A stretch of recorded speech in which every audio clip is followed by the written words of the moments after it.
Olá a todos. Primeiramente, agradeço a oportunidade de apresentar aos amigos de Portugal um pouco do meu trabalho. É com grande satisfação que hoje vou compartilhar com vocês esta que é uma das jornadas mais desafiadoras para um desenvolvedor Delphi, dominar o poder do multithread com os processadores modernos.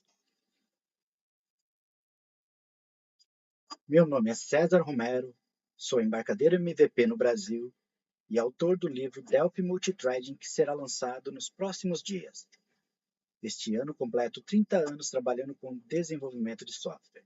Assim como muitos de vocês, eu vi de perto a evolução da nossa ferramenta fantástica.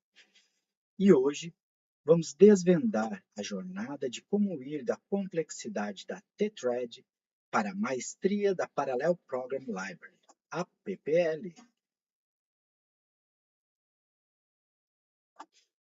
E uma grande parte dessa jornada de quase 30 anos com Delphi, eu passei desvendando os mistérios do multithread. E vi muitos desenvolvedores talentosos, assim como vocês, com receio de usar threads por causa de sua complexidade, dos race conditions e dos riscos dos temidos deadlocks. Eu senti que precisava criar um guia, um mapa que pudesse levar qualquer desenvolvedor Delphi do básico ao avançado de forma segura, confiável e didática. O resultado de anos de estudo, prática e muitos testes é esse livro, Delphi Multithreading, Threads, Concorrências, Paralelismo e Assincronismo. O que vamos ver hoje aqui é um resumo, uma destilação das ideias mais importantes que estão no livro. Esta apresentação é apenas o começo de uma jornada. O livro é um mapa completo.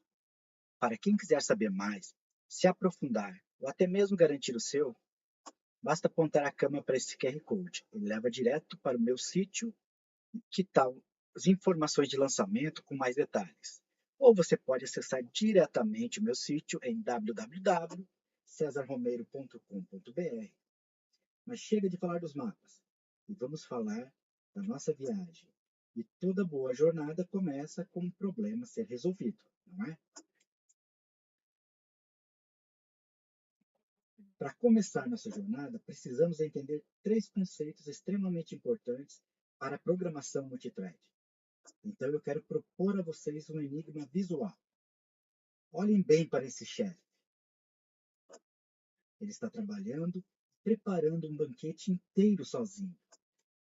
Ele tem molho no fogo, vegetais para cortar, carne no forno. E a pergunta é: qual a estratégia dele para dar conta de tudo isso? Como que ele lida com tantas coisas ao mesmo tempo?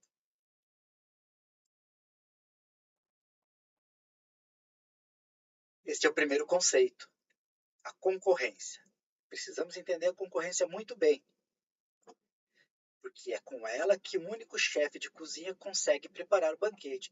Ele não termina um prato e depois vai começar outro. Ele corta vegetais, põe água para ferver, tempera a carne.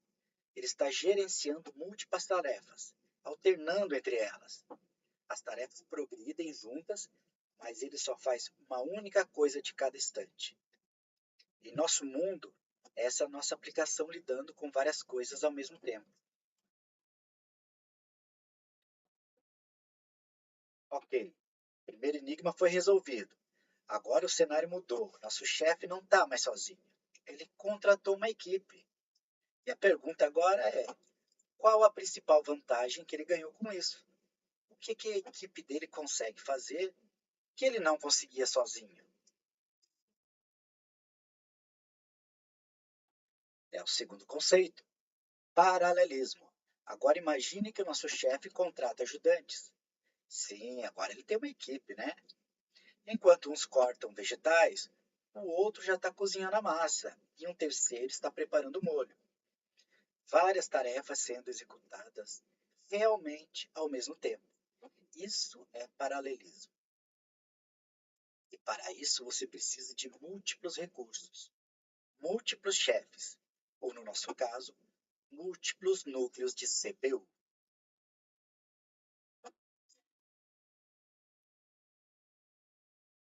Certo. Agora chegamos no último enigma. Nosso chefe principal está no telefone e ele claramente está precisando de alguma coisa. Ele delegou a tarefa, mas a cozinha não parou. Ele não está na porta esperando uma entrega, então a pergunta final é: qual é o superpoder que ele está usando aqui para não perder tempo esperando? O assincronismo.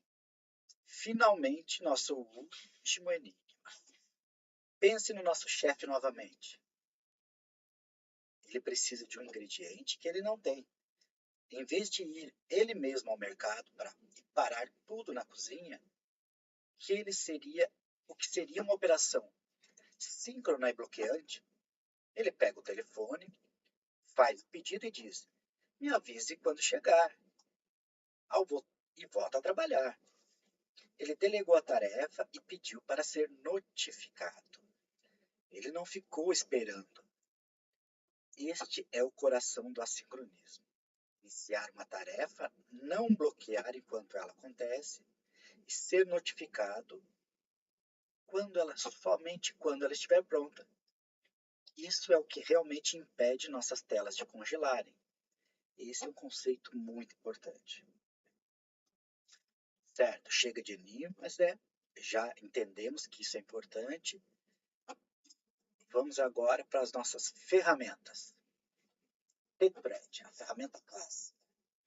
Por décadas, a nossa principal ferramenta para essa jornada foi a Tetred. Poderosa, flexível, nos deu controle total, mas esse controle vinha com um preço. Quando falamos de preço, não é só a complexidade do código, não. Cada instância de Tetred que criamos é cara. Sabe por quê? Ela cria um recurso no kernel do sistema operacional, alocando memória para a pilha, exigindo uma troca de contexto, uma operação custosa para a CPU. Fazer isso para dezenas de pequenas tarefas é um grande desperdício. Além disso, somos nós os responsáveis por gerenciar o ciclo de vida de cada thread e por usar ferramentas mais complexas como o T-Critical Section para evitar race conditions. Trabalho manual, poderoso, mas propenso a erros e com um custo de performance oculto. E aqui a nossa ferramenta evoluiu. Nossa jornada agora está em outro nível. No Delphi XZ7 recebemos uma nova ferramenta, a Parallel Program Library, ou a PPL. A PPL mudou o jogo. Ela nos tirou da posição de gerentes de thread e colocou em uma posição de orquestradores de tarefas. Em vez de dizermos, crie uma thread e faça isso, agora dizemos, PPL, execute essa tarefa para mim. A PPL cuida da complexidade, gerenciando um pool de threads de forma automática e eficiente. E uma coisa bem importante, o foco do desenvolvedor agora é o que fazer enquanto a PPL cuida do como.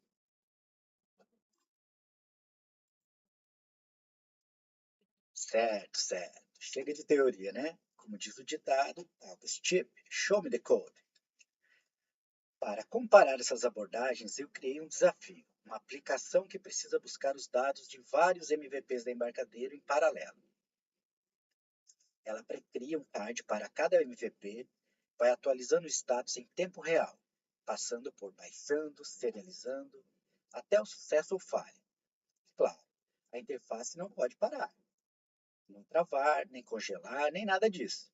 Vamos ver como a T-Thread e a PPL se saem nessa tarefa.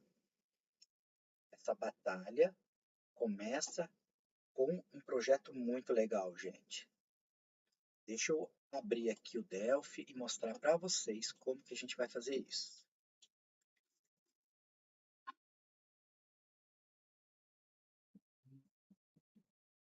Aqui.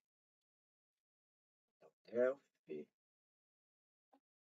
Agora eu preciso. Vamos ver o projeto executando primeiro. Aí depois a gente dá uma navegada pelo código para entender o que ele faz. esse projeto tem um back-end, tá?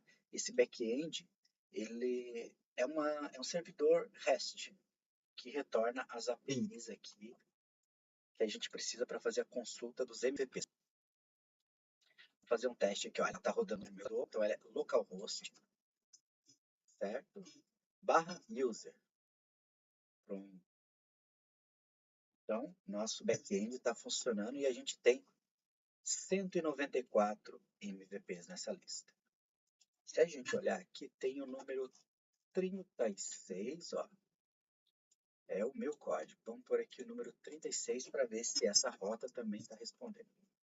Perfeito, essa rota também está funcionando, então podemos seguir adiante com o front-end. Essa é a aplicação front-end. Eu defini 3 estratégias para a gente poder trabalhar com ela aqui. Opa, deixa eu voltar aqui um slide. Aplicação. Na primeira estratégia, a gente usa tthread. Na segunda estratégia, a gente usa itask. E na terceira, a gente usa o parallel for, que também faz parte da PPL. Vamos colocar aqui, ó, 20 requisições em paralelo. E vamos executar com a tthread. Olha só, interessante aqui. Esse computador que eu estou executando, ele tem 8 cores. No caso de 8 cores, o recomendado são que você tenha 2 vezes o número de threads executando. Como eu pedi 20 threads, eu já aviso o usuário, olha, seu computador tem 16 slots para executar threads. Você quer realmente criar 20?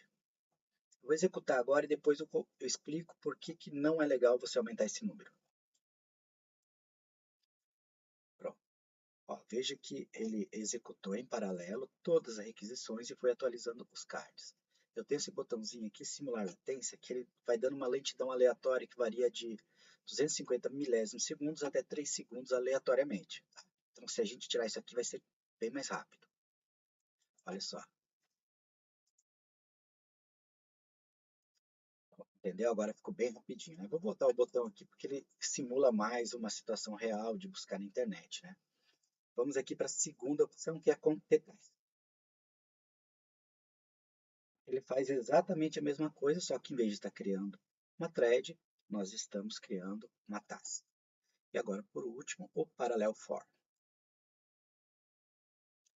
Mesma coisa, parallel for, a gente passa para ele uma lista, a biblioteca quebra em chunks e manda processar esses lotes paralelamente aqui, certo? Então, vamos aumentar esse número agora. Vamos colocar um número mais legal aqui. Vamos fazer um teste, vamos colocar 200 aqui e vamos executar com parallel for para a gente ver. O que é interessante dessa opção? Lá existe somente 196 MVPs, mas eu estou pedindo 200. Isso significa que nós teremos um erro. Vamos simular aqui no browser o 195. Não existe. User not found. User not found é o 404. Então, a gente tem que receber lá no nosso aplicativo o erro 404. Se eu tenho 194, então 6 cards desses vão ter que ter esse erro.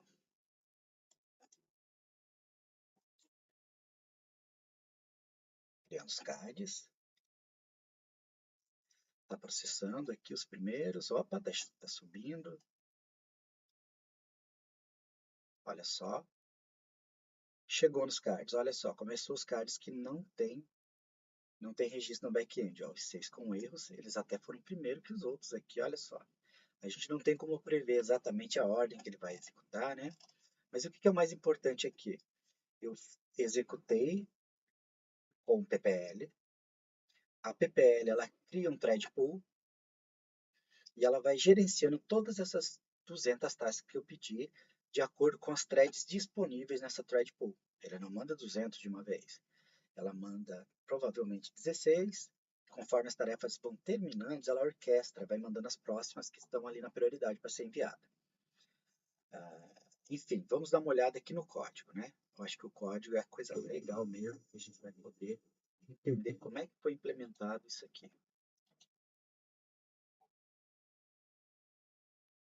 Esse projeto ele tem uma arquitetura assim que é comum para as três estratégias. Então, quando a gente olha aqui essa pasta como, são códigos que são utilizados em todas essas units, tá? Mas antes, deixa eu mostrar para vocês aqui o back-end. Ela é muito simples, tá? Eu estou usando aqui o WebBroker, tem um WebModule. Nesse WebModule, eu adicionei a rota user, mantive a rota default ali, que se você abrir lá ele vai dizer que não tem nada. E o código dela aqui para responder aqui a rota user, set com o tipo do conteúdo para JSON, o encode char7 para o TF8, que é o padrão. E se eu não passar nenhum ID, aí eu retorno a lista de usuários, dou getUser no meu repository. E se eu passar um ID, eu faço um parse aqui do ID. Se eu não encontrar, eu retorno 404, que são aqueles cards vermelhos que a gente viu. E se for um número inválido, vai dar um bad request. Caso contrário, ele retorna o JSON. Beleza? A rota padrão, quando nenhum ID é usado, ele vai retornar esse aqui, ó. Quais são os endpoints disponíveis. Vou fazer um testezinho aqui só para a gente mostrar que realmente é aquilo que está voltando. Olha só. Endpoints disponíveis. Perfeito. Agora vamos ver aqui o que é esse repository. No repository eu tenho uma array de JSON no formato string, certo? Então, quando eu crio essa classe aqui, ó, no classe constructor dela, eu crio o cache, né? O ensure cache vai fazer o quê? Ele vai fazer o parse daquele JSON e vai popular a lista de usuários. Que é esse user cache aqui, ó.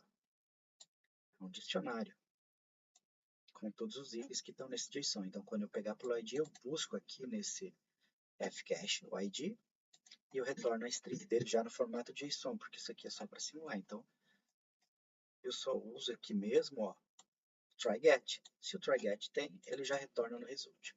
Então, back-end muito simples, não tem regra de negócio, ele foi criado para ser rápido e para funcionar para essa apresentação para vocês.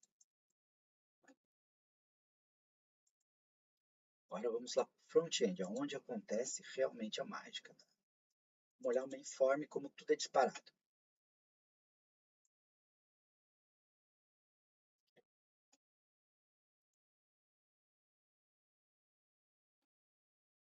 Então, basicamente eu verifico se eu posso iniciar essa estratégia. Esse iniciar estratégia aqui, ele vai perguntar sobre o número de threads que eu vou criar para ter thread. As outras estratégias, ele não tem isso aqui, porque as outras estratégias com o PPL, ela usa o thread pool.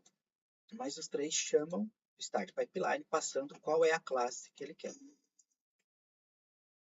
O start pipeline, o que ele faz? Ele verifica se pode iniciar, ou seja, se tiver outra pipeline rodando, ele não deixa executar. Se passar aqui, ele limpa o resultado, pega a quantidade de itens que é para fazer, ele vai resetar a status bar. Esse setUI state aqui, ele vai habilitar e desabilitar os botões. Bem simples. Guarda a hora que começou. Define a fonte dos cards. Manda criar todos os cards. Veja só que até agora ele não fez nada de thread. Esses cards aqui eu criei tcard. Tcard aqui é uma classezinha aqui, bem interessante, que está nessa unit aqui, ó, card widget. Ele é um tpanel, na verdade, e em cima desse tpanel ele tem um label, certo? Então, eu crio o panel e eu coloco um label em cima dele. O panel ele tem o caption, mas o problema do caption dele é que não tem quebra de linha. Então, por isso que eu adicionei aqui o t-label, que assim eu posso ter mais de uma linha ali em cima do card. Então, é criado e salvo nessa no result aqui, os novos cards, tá? E eles adicionam nesse card map. Esse card map aqui, ó, é um dictionary dos tcards. Beleza? Veja que aqui eu nem trato como tcard, eu chamo como tpanel mesmo.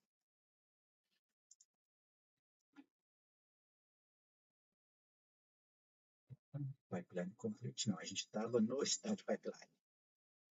Aí agora ele cria o tclient. O client aqui, o que, que é? É o client HTTP, que vai executar a requisição. Então ele tem uma interface aqui que está definida o client service. Ele tem uma classe básica, que é aquela do simular latência. E eu tenho aqui o download.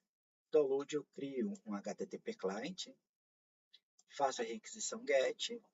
Se o sucesso foi 200, eu retorno esse resultado na variável tDownloadResult, a gente já vai dar uma olhada nela. Tá? Se não, a gente retorna uma exception com o código retornado lá do back-end. A outra funcionalidade que eu tenho nesse client server é o serialize. O serialize ele pega o resultado do JSON, né, foi retornado do servidor, e se ele não for sucesso, cai fora. Aqui, ó, a simulação da latência. No download também tem essa simulação de latência aqui, ó. Tá vendo? Aqui é 250 mais 1 milissegundo, mais 1 segundo, né? E aqui 50 mais 250. Então, dá para aumentar esses números aqui. Vamos deixar 500. E aqui vamos aumentar para 2. Fica mais natural daí. E aqui, olha só, ele recebe uma string, faz o parse, e ele cria o objeto tUserModel, que é o nosso módulo que a gente vai usar para mostrar lá no front-end. Esse módulo tem só as 3 propriedades, o ID, o name e source. Source é da onde que é o MVP. Então, no meu caso, vai estar Brasil, Blumenau, Brasil, que é dos Estados Unidos, vai estar Estados Unidos. Então, é bem simples, um cliente da nossa API para usar nas nossas estratégias aqui. E aí, eu crio a estratégia pela classe e eu mando executar essa estratégia. Aqui é importante o que acontece. Eu passo para ela alguns callbacks. O callback para ele enviar para mim o status e o callback para ele avisar quando ele terminou tudo. Isso aqui. O update card aqui, ele recebe daí o ID do item, qual que é o status e um objeto. Esse objeto pode ser o resultado do download, que é o tUserModel, ou o erro, a exception que deu lá. Então, se o status for download, ele fica azul e baixando. Se for serializing, ele manda para esse goldenrod.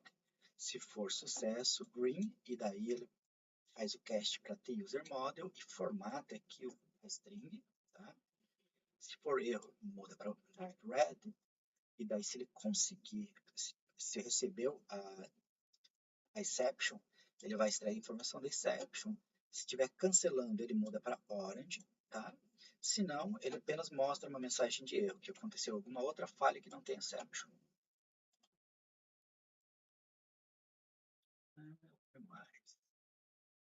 Se não tiver nenhum desses status, que é muito difícil, ele diz que medium purple. Provavelmente isso só vai acontecer se alterar uma parte do código e não alterar outra. E eu mando atualizar o card. Esse aqui é o código do próprio card, que ele vai atualizar as propriedades dele. Né? A cor, o caption, e aí ele vai fazer um refresh para atualizar ali o card visualmente para o usuário final. Depois que ele mostrou, ele atualiza a barra de progresso e se tiver alguma informação recebida do servidor, nós passamos a ser o dono. Tá? Quando eu faço o callback, eu recebo uma exception que foi capturada, então ela foi transferida da thread que foi executada para a main thread, então eu sou o dono na main thread, eu que tenho que destruir, e não mais a thread. Beleza? Quando tiver o complete, ele simplesmente atualiza daí, verifica, ó, tem card pendente ainda. Vamos supor o seguinte, eu estou criando as tasks e o usuário já manda cancelar. Muitas tasks não foi criada, então ele verifica quantos tem que criar para ele deixar marcado lá como cancelado. Basicamente é isso aqui. E daí atualiza a barra de progresso. Beleza? No mais, ele atualiza os botões ali e limpa a pipeline atual. Agora vamos entender essa pipeline. O que é essa pipeline aí? Eu criei uma interface comum para todas as três estratégias. Aqui eu tenho um em um com os possíveis status cards, a assinatura aqui do status callback, aquele método lá de atualizar cards, ó, ID, status e data, o evento final do processamento, ó, user model result é um result user model. E eu fiz um class helper aqui e eu chamo no meio do processamento para finalizar caso dê algum erro. Então ele destrói tudo antes de chamar o erro, tá? Ou depois de chamar o erro, não tenho certeza. A gente vai ter que olhar ali no código e limpa tudo para que não fique nenhum memory leak nesse caso aqui. Essa aqui é a interface do client do REST que a gente já viu, tá? E aqui é a interface da pipeline. Ela tem o método execute, que a gente já viu também. A gente tem o método cancel. Nós não executamos o cancel lá no teste. Então, depois que terminar de passar pelo código, a gente dá uma olhada aqui no cancel. E o notify status. Aí eu implementei uma classe abstrata aqui, tá? E defini uma class para ela, porque daí nós transformamos essa definição em uma factory. E é por isso que eu consigo chamar aqui no start pipeline o constructor, que é essa linha aqui, ó. Strategy class é do tipo T, pipeline strategy class. E a current pipeline, ela é do tipo I pipeline strategy. Então veja que o front-end não tem nenhum conhecimento da implementação, de como acontece o código. A única coisa que ele tem acesso é isso aqui. Beleza? Então tá. Lá no mainform, veja que a gente cria primeiro o client service, certo? Ele é passado aqui no construtor da nossa pipeline. Isso aqui é injeção de dependência manual.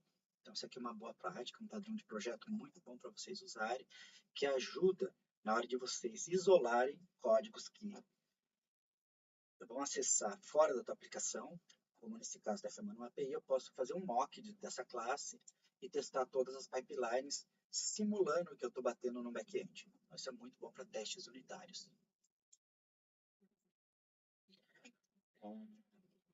A implementação do Execute não existe, ela é abstrata, como vocês podem ver aqui, então cada estratégia vai implementar a sua. Cancel, ele não faz nada, também vai ser usado lá depois, vai ser implementado depois, pode ser definido como abstract. Inicialmente tinha um código aí e eu controlava o status, mas como eu estou trabalhando com várias threads ao mesmo tempo, ele adicionou uma complexidade que não era necessária para esse projeto, então eu removi e deixei o cancel mais simples. E o notify status, ele faz o quê? Ele pega qual que é o status que você vai, qual que é a informação de status, tá? E ele faz um kill, ele envia para a main thread através de um kill, fazendo essa sincronização agendada da atualização da thread para não travar o processamento nem de um lado nem do outro.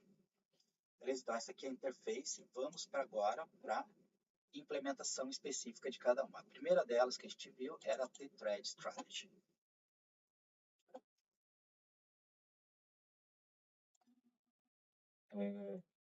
Veja que ela herda aqui, ó, de Pipeline Strategy. O Execute, ele recebe o número de workers que ele tem que criar. Essa criada aqui, essa thread anônima criada, ela funciona como uma orquestradora e, ao mesmo tempo, ela isola a main thread da thread worker. Por que é importante a gente fazer isso? Enquanto as outras threads estão processando, a gente tem que esperar. Se a gente fizer isso fora de uma thread, eu vou bloquear a main thread. A thread que estiver esperando vai estar bloqueada. Então, por isso tem que ser feito dentro de uma thread anônima ou criar uma instância de uma thread para fazer isso. Então, a primeira coisa que eu faço, eu crio todos os workers. Nós já vamos dar uma olhadinha no worker aqui na implementação dele, passando os parâmetros, tá? Depois, eu fico esperando cada thread terminar, ou se eu recebi um cancel, eu dou um terminate na thread ao invés de esperar. Eu já falo para ela, encerra aí que mandaram cancelar.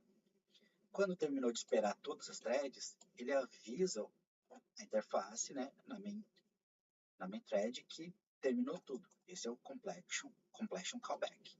Depois ele mata todas as threads, então a limpeza acontece em background aqui, enquanto a thread já sabe que acabou de processar, que é importante, e zera os workers. Vamos dar uma olhada agora aqui na implementação desse worker thread. Worker thread, a gente tem aqui o execute, tá? Basicamente, você passa a ser responsável por verificar se houve algum cancelamento, tá? Então, cada passo de processamento, você tem que verificar se terminou. Eu implementei um método aqui, o check terminated, que ele verifica se essa thread foi terminada, ele já notifica que teve o cancelamento, beleza? Ele já, no front-end, lá o form, né, o card, ele já vai ser atualizado que foi cancelado, mesmo antes de terminar o processo de cancelamento aqui. Essa aqui, ó, é uma worker thread, ela herda da T-thread, tá? Então, para vocês verem aqui exatamente do que foi feita essa implementação. Aqui, ó, no construtor, ó, nós temos aqui, ó, create suspended false, tá? Então, ela é criada e já começa a processar. É isso que significa esse false aqui. Esse free on terminate significa que quando terminar, ela não vai sair da memória automaticamente. Eu vou matar ela. Por isso que eu dou o free lá na estratégia aqui, ó, nesse finalzinho. Eu estou dando free nela. Porque senão, eu estou aqui no wait for, se uma thread já terminou, isso aqui vai me dar um access violation. Aí eu salvo o ID, o client, qual que é a pipeline para eu poder usar lá a referência dela e qual que é o método do callback lá. Veja que eu recebi só um ID, então cada worker criado ele vai processar só um ID, no caso da estratégia de T-thread. Então, quando eu começo, se não foi cancelado, eu notifico que eu vou começar o download e eu peço para o client service executar o download. Se o download foi sucesso, eu aviso que agora eu vou começar a serializar. Se não terminou, eu começo a serialização. Se por acaso não foi sucesso, eu crio uma instância de erro, empacotando o meu erro aqui. Beleza? Se não terminou, não. Se terminou, eu limpo o resultado, não importa se que foi, e cai fora. Não preciso notificar nada, já terminou. Agora, se foi sucesso, eu notifico, passando o resultado do que eu processei, que no caso aqui vai ser o T user model, tá? E eu não passo o result, eu passo o ponto value dele, tá? O ponto value é um T user model mesmo. Caso contrário, eu passo o erro. Já vamos dar uma olhada nesse erro aqui para vocês entenderem o que é, porque ele é muito interessante. Agora, se acontecer uma exceção, o que eu faço? A primeira coisa, eu zero o meu result, senão isso aqui vai gerar um memory leak. E eu chamo essa função aqui, que é da Unity System, Acquire Exception Object. O objetivo disso aqui é, eu quero uma cópia desse objeto, então, ao invés dele ser eliminado quando chegar aqui no end, a RTL do Delphi vai passar para mim o ownership dessa exception. E por isso que eu falei que aqui na main thread, quando a gente é notificado do card, a gente tem que eliminar ele, senão isso aqui também vai gerar um memory leak. A mesma coisa, eu estou só separando. Essa primeira aqui é no caso do cancel, e nesse caso aqui é de uma outra exceção que eu não previ nesse caso aqui. Entendeu? Simplesinho, né? Então, esse aqui é o caso do nosso worker com T-thread. Agora vamos para a estratégia de T-Task. A estratégia de T-Task está toda implementada em uma única unit. Então, esse é um dos benefícios que a gente tem de usar a PPL. O método execute, eu crio uma task orquestradora, também é o mesmo caso lá da T-Thread, eu tenho que desvincular da minha main thread para que eu possa aguardar o processamento. Senão, quando chegar nessa linha, vai congelar a minha main thread. Aí, essa running tasks, ó, é uma lista de e-tasks, tá?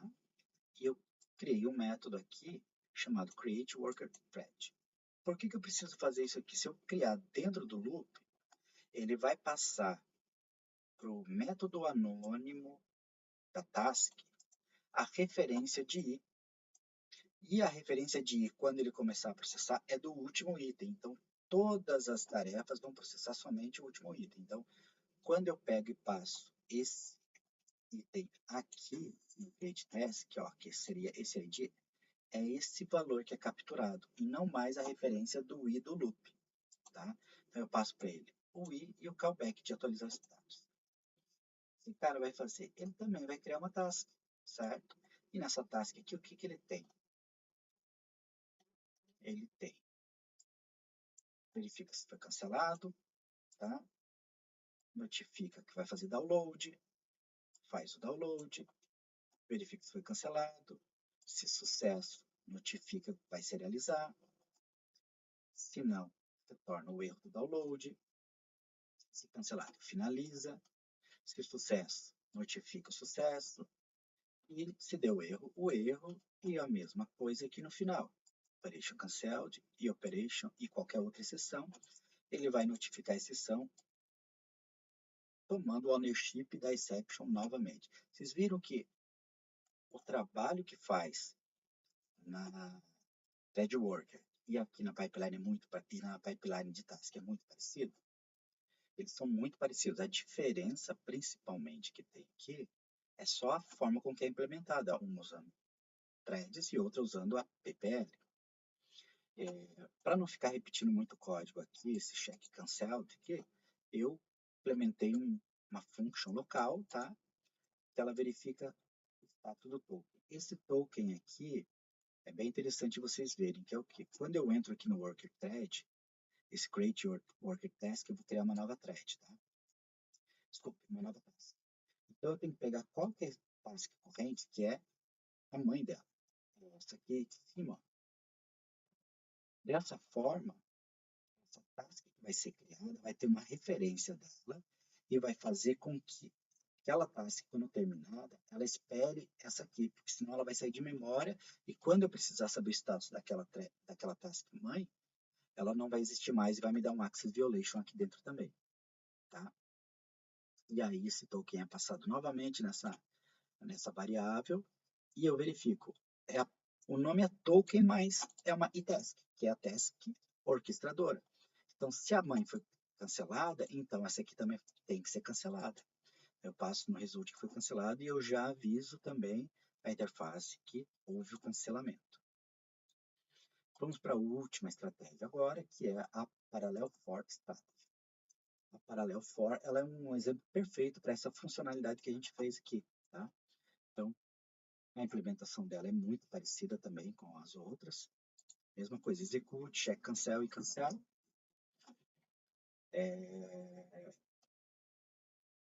Crio novamente, aqui ele está chamando de parent task, mas é a mesma coisa das outras lá, que é o quê? A task orquestradora. Também pego current task e aí começa o parallel for. Eu passo para ele aqui o closure, tá? Que tem o que vai fazer. Verifique se foi cancelado, notifique que vai começar download, não foi cancelado, cedo.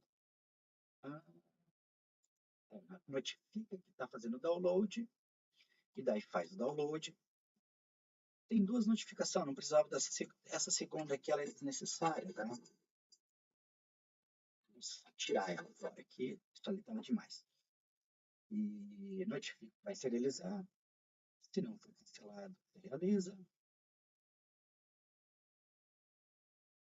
E se falhou, retorna o erro.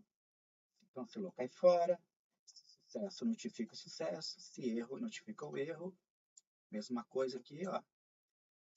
Cancelado, notifica o cancelamento e se for qualquer outro erro, envia o objeto. Veja que também aqui eu estou fazendo o acquire exception objeto. Muito simples, no final, notifica que completou. O método cancel dos três, tá? Eles são muito parecidos. Basicamente, ele chama a parent task e cancel. Só isso que faz aqui. Esse cancel vai dar o terminate e limpar tudo que está acontecendo. Beleza? Se vocês tiverem alguma dúvida disso, no final vocês podem fazer perguntas. Eu vou continuar aqui para a gente poder rodar mais um testezinho, tá? Finalizar isso aqui. Deixa eu ver. Eu fiquei de mostrar mais alguma coisa do código para vocês. Não sei. Vamos executar esse código, ele tem aquele tempinho maior que eu falei para vocês. Isso aí é melhor para a gente conseguir fazer cancel, tá?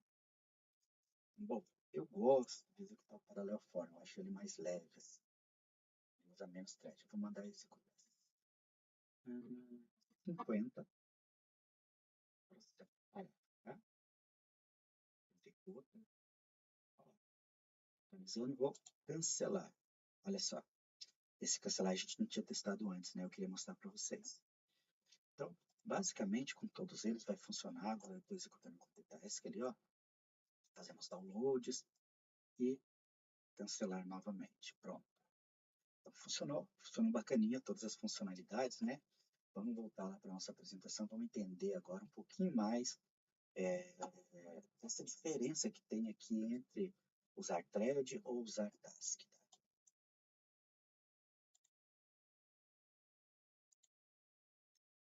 Vamos para o nosso próximo slide. Mas e aí?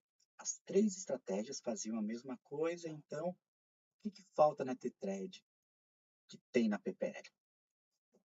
É uma iceberg a diferença, né? Você enxerga lá em cima o códigozinho bonitinho teu ali de thread funcionando e o código bonitinho funcionando de PPL, né? Com a task. Mas por baixo, né? A PPL, o que ela tem? Ela tem uma thread pool, ela tem um scheduler para agendar as tarefas, né?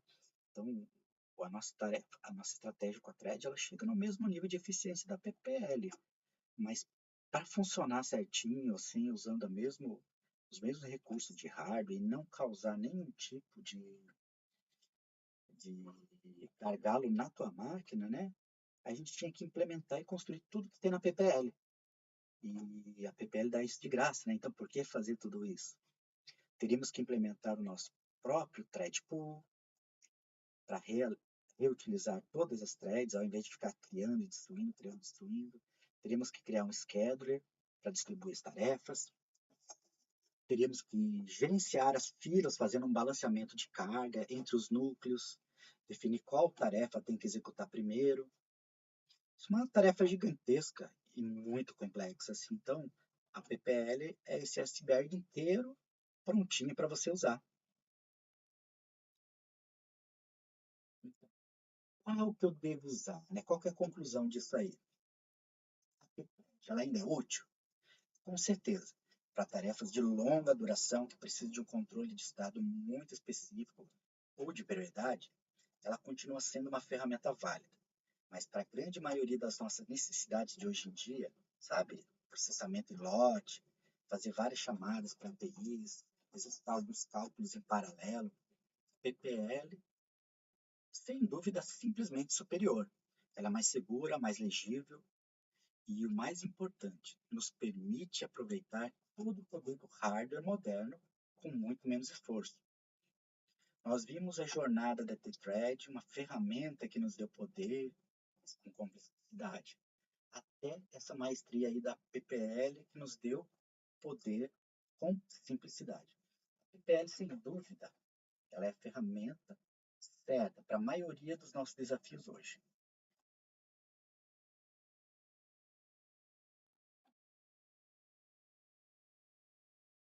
Mas toda boa jornada não termina. Ela apenas nos prepara para um próximo passo. A PPL simplificou o gerenciamento de threads, mas a orquestração de pipelines assíncronos complexos ainda pode ser verbosa. Vocês viram ali que o o núcleo do código das 3 estratégias, eles eram muito parecidos, né? Para falar bem a verdade, a minha ideia inicial era isolar aquilo em uma classe e implementar o pattern Unity of Work e usar o Unity of Work nos 3. Mas não deu tempo de eu chegar nesse ponto, então eu deixei do jeito que estava. Mas merece um refactor para implementar ali o Unity of Work. Tá? Mas agora é o seguinte, e se a gente pudesse ir além? Se a gente pudesse pegar esse poder todo da PPL e torná-lo ainda mais expressivo, mais legível? Quase como escrever uma frase. Quero compartilhar com vocês uma provocação. É uma visão minha, um protótipo de uma biblioteca que eu estou desenvolvendo para exatamente isso que eu acabei de falar. Imagine escrever uma pipeline completa, baixar dados, transformar e atualizar a interface de usuário com o tratamento de erro de forma totalmente assíncrona. Sim, não. Isso é uma interface fluente para PPL. O async aqui em cima, ó, ele inicializa o download. Esse download acontece. Ui, pega meu microfone, desculpa. Eu vou começar de novo aqui. Assim que ele inicia uma tarefa em background, o thenby async encadeia a próxima, usando o resultado da anterior, e ali logo em seguida o onComplete e o onException trazem o resultado de sucesso ou de erro para a thread principal com segurança. Toda a complexidade que vocês viram lá nas 3 estratégias de gerenciar o e-task, e no caso desses aqui, ó, como eu estou retornando uma function, isso aqui usa o eFuture, tá? Esse é o eFuture. E o tratamento das exceções entre cada uma dessas tarefas, o cancelamento, a passagem de dados, tudo isso fica escondido sobre uma sintaxe simples, limpa e declarativa. A PPL que temos hoje é fantástica, mas a jornada do herói, né? Essa nossa jornada como desenvolvedores é sobre inovação contínua. E essa é a minha visão para o nosso próximo capítulo de programação assíncrona. É assim que eu acho que deveria ser a PPL.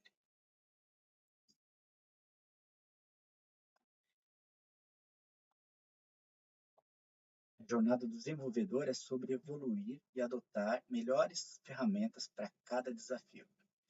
A thread é a nossa base, nosso alicerce. A PPL é uma evolução. Comece a usá-la. Seu código vai ficar mais limpo, suas aplicações mais rápidas, seus usuários muito mais felizes. Todo o conteúdo dessa palestra, os exemplos de código que construímos e muito mais estão detalhados no meu livro. Muito obrigado a todos vocês. E agora eu acho que temos alguns minutos aí para algumas perguntas, tá? E enquanto vocês estão olhando para esse slide, vocês podem, por favor, acessar esse QR Code de cima aí para avaliar essa apresentação e também dar um feedback para a gente poder evoluir e melhorar ainda mais esse trabalho, tá? O código completo da demo também será disponibilizado no meu GitHub. Um grande abraço a todos e muito obrigado.